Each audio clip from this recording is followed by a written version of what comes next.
అత్తిరాలని దక్షిణ గయా అని ఎందుకు పిలుస్తారు? ఎందుకంటే అత్తిరాలలో గదాధర స్వామి ఆలయం ఉంది. ఇక్కడ విష్ణుమూర్తి ఒంటికాలి మీద నిల్చొని దర్శనమిస్తారు. అందుకే దీనిని దక్షిణ గయా అంటారు. బీహార్లోని గయాలో పితృకర్మలు చేస్తే ఎంత పుణ్యమో, ఇక్కడ ఈ గదాధరుని ముందు పిండ ప్రదానం చేస్తే అంతే పుణ్యం అని భక్తుల నమ్మకం. మనిషి విగ్రహానికి పూజ చేసే అరుదైన క్షేత్రం. అత్తిరాల గుడిలో దేవతల విగ్రహాలు ఉండటం సహజమే.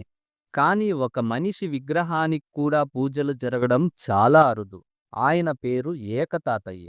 ఆయన భక్తికి మెచ్చి అప్పటి రాజులు సాక్షాత్తు దేవుడి గర్భగుడి ప్రాంగణంలోనే ఈయన విగ్రహాన్ని కూడా ప్రతిష్ఠించారు. ఇక్కడ ఏకతాతయ్య విగ్రహానికి తల ఆనిస్తే తల నొప్పిపోతుందని ఇక్కడి ప్రజల నమ్మకం. రాజంపేటకు 8 కిలోమీటర్ల దూరంలోనే ఇంత చారిత్రక, ఆధ్యాత్మిక అద్భుతం ఉందని ఎంతమందికి తెలుసు? ఈ ప్రయాణం మీ హృదయాన్ని తాకితే లైక్ చేయండి, షేర్ చేయండి. మరిన్ని అద్భుతాల కోసం మా ఛానల్ని సబ్స్క్రైబ్ చేయండి.